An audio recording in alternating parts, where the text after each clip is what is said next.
แจ้งประกายสองใสน้ำของเอ่ยไหลสวัยสว่างแวววาวสะพานพาดผ่านและเห็นตางานงดงามแววเพลงบรรเลงขับขานกล่อมวิญญาณลาวไทยนานมาเสื่อมหักพันผูกเสื่อมใจประสาน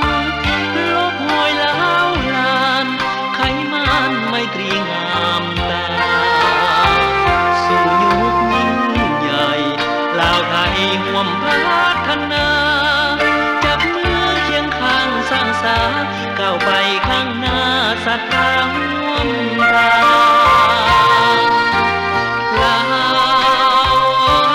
ไทยเอ๋ยเสียงพิณเสียงแคนบอกเคยจืดจางละเอ้ยลับเลยเลือนลา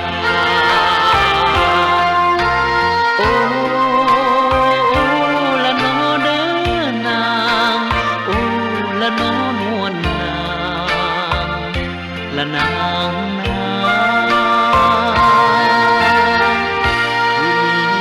สองอยู่กลางลำคลองน้ำเต็มฝั่งน้องอ้ายคิดทอดน้องเคยมาสะพานพาดผ่านสายทานแห่งการเวลาบัดนี้วันที่รอมาหมู่เดือนดาราเบิกฟ้างามเอ่ย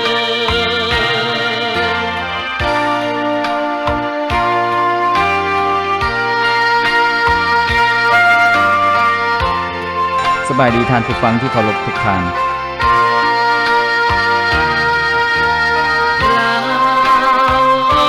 ยไทยเอ้ยเสียงพิณเสียงแคนบอกเคยจืดจางละเฮ้ยลับเลยเลือนลา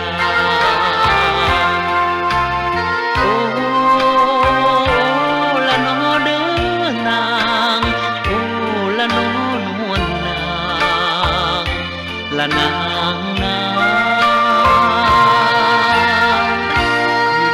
เดือนสองอยู่กลางลำคลอง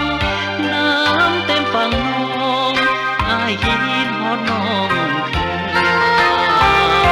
สะพานพาดผ่านสายทานแห่งการเวลา